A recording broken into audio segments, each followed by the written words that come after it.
Halo anak-anak, Assalamualaikum warahmatullahi wabarakatuh.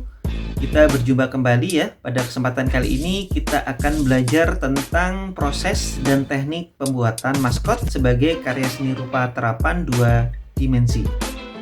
Nah, sebagai karya seni rupa terapan 2 dimensi, pastinya maskot mempunyai fungsi dan tujuan masing-masing. Di antaranya ada fungsi promosi, fungsi publikasi, ataupun fungsi yang lain. Agar maskot bisa efektif ketika sudah diaplikasikan kepada khalayak ataupun sudah dipublikasikan di media, maka proses pembuatan maskot harus dilakukan secara sistematis dan struktural. Proses pembuatan maskot ada 6. Yang pertama adalah gagasan dan tujuan, kemudian ada bentuk, kemudian ada gaya, kemudian struktur, keterampilan, dan juga permukaan. Nah, keenam tahap ini setelah ini akan kita pelajari secara mendetail agar nantinya kalian bisa menerapkan pembuatan maskot ini dengan baik ya. Yang pertama adalah gagasan dan tujuan. Gagasan dan tujuan adalah sebuah tahapan proses di mana kalian mulai mencari dan merumuskan konsep dari maskot yang akan kalian buat. Konsep ini bisa berupa dari pertanyaan. Maskot ini nantinya itu fungsinya apa? Maskot ini representasi dari mana? Apakah dari sebuah kegiatan ataupun dari produk? Kemudian pesan yang akan disampaikan maskot ini tuh apa? Ya. Nah, dan pertanyaan-pertanyaan lain. Pertanyaan-pertanyaan itu nantinya kalian jawab melalui sebuah riset ya, kemudian kalian rumuskan ke dalam sebuah konsep kreatif sehingga kalian pada tahap ini itu sudah mengerti maskot apa yang akan kalian buat. Pada tahap 2 yaitu tahap bentuk. Maksudnya tahap bentuk ini adalah konsep kreatif yang sudah kalian buat itu sudah mulai divisualisasikan, sudah mulai digambarkan dalam bentuk sketsa kasar ya, Nah, contohnya seperti ini. Maskot yang akan dibuat adalah maskot yang sangat lucu. Contohnya. Nah, maka ketika sketsa kalian sudah mulai mencari bentuk visual yang lucu itu yang bagaimana. Misalnya, matanya besar, lucu. Badannya gendut ya, ginuk-ginuk. Itu lucu ya. Nah, silahkan kalian mencari berbagai referensi sketsa agar bentuknya itu sesuai dengan konsep kreatif yang sudah kalian buat. Ingat ya, di sini masih sketsa saja. Nanti bukan hasil akhirnya. Jadi kan nanti kalian bisa membandingkan antara sketsa satu dengan sketsa yang lain ya. Jadi masih dalam bentuk sketsa. Mencari bentuk yang sesuai dengan bentuk konsep kreatif maskot kalian.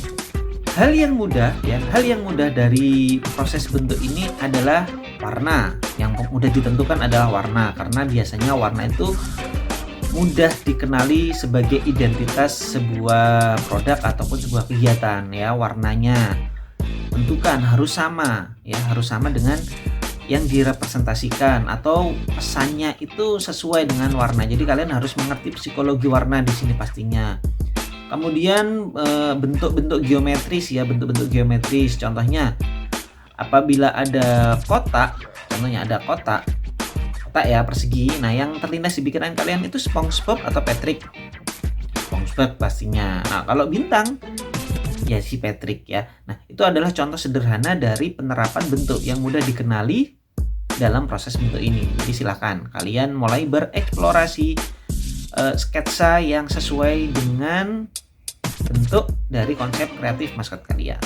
Yang ketiga ini adalah gaya, dimana kalian misalnya sudah mendapatkan sesosok maskot yang sesuai. Nah, maskotnya seperti ini, bentuknya sudah pas seperti ini. Nah, gaya yang dianut itu seperti apa? Nah, gaya di sini tuh adalah gaya visual. Nah, mudah penerapannya itu seperti ini. Kalau kalian pernah membaca komik Marvel atau komik dari Amerika ya, ataupun manga ya, itu kan mempunyai sama-sama komik tapi mempunyai gaya yang berbeda ya. Itu contohnya. Nah, ini adalah contoh dari tokoh Hulk ya, tokoh Hulk dari Marvel. Nah, kalian bisa lihat gayanya. Tokoh Hulk ini mempunyai kekuatan, maka dia digambarkan ya, gayanya digambarkan dengan otot yang sangat besar ya, otot yang besar, sosok yang sangat besar. Kemudian kalian bisa lihat penggunaan shadow di sini.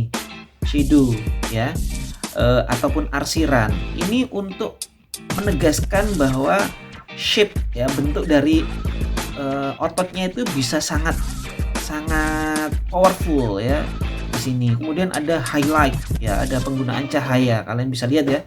Nah, di sini itu sangat-sangat dramatis. Ini adalah gaya dari komik Amerika. Sekarang di sini kita lihat gaya dari manga ya. Kalian ini ada karakter Mikasa dari Attack on Titan ya. Mikasa ini adalah tokoh yang sangat kuat juga, tetapi dia digambarkan dengan badan yang kecil dan ramping ya, tapi dia sangat kuat. Nah, kemudian perwajahannya juga berbeda dengan Hulk ya. Pasti kalian sudah paham bagaimana perbedaan antara Marvel dan juga manga dari Jepang. Nah, itulah yang disebut dengan gaya ya. Jadi gaya ini bisa bermacam-macam. Mungkin yang sekarang lagi populer itu adalah gaya Amerika dan gaya Jepang. Gaya Indonesia bagaimana? Nah, itu adalah tugas kalian untuk mencari tahu gaya Indonesia itu seperti apa. Ya, kemudian nanti kalian bisa terapkan di maskot kalian. Selanjutnya adalah tahap struktur. Tahap struktur ini kalian sudah mulai mengumpulkan, kemudian memverifikasi. Nah, misalnya konsep kreatifnya seperti ini, bentuknya seperti ini, gayanya seperti ini. Nah, itu sudah mulai fix ya, Jadi bukan lagi hanya sketsa saja, sudah fix ya tahapan di sini. Jadi pertimbangan-pertimbangan yang sudah masuk, riset-riset yang sudah dilakukan sudah disimpulkan di sini ya, di dalam tahapan struktur ini. Nah, selanjutnya adalah tahap keterampilan. Tahap keterampilan di sini ya, adalah eksekusi. Jadi yang tadi itu adalah konsep, kemudian sketsa, kemudian gayanya bagaimana, kemudian dijadiin satu. Nah, setelah dijadiin satu nih, eksekusinya ini bagaimana tekniknya.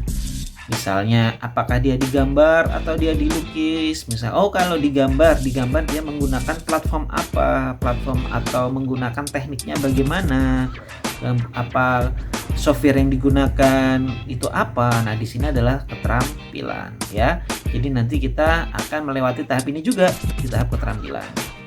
Nah, ini ya. Nah, kalian bisa lihat ini ada contoh dari Shinchan ya, Shinchan. Kalau kalian lihat dengan karakter Hulk yang tadi pasti berbeda ya, Jadi keterampilan di sini tuh tidak perlu harus setinggi mungkin ya. Keterampilan di sini tuh yang kalian kuasai itu tidak perlu seheboh mungkin, sehebat mungkin ya. Yang penting itu kalian bisa menyesuaikan dengan konsep kreatif maskot kalian.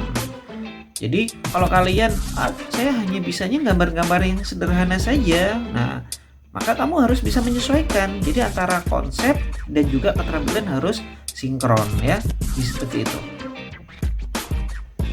Oke, yang terakhir adalah permukaan atau interface. Jadi di sini kalian sudah mulai mengaplikasikan maskot itu ke berbagai media. Misalnya di sosial media itu nanti interface-nya bagaimana?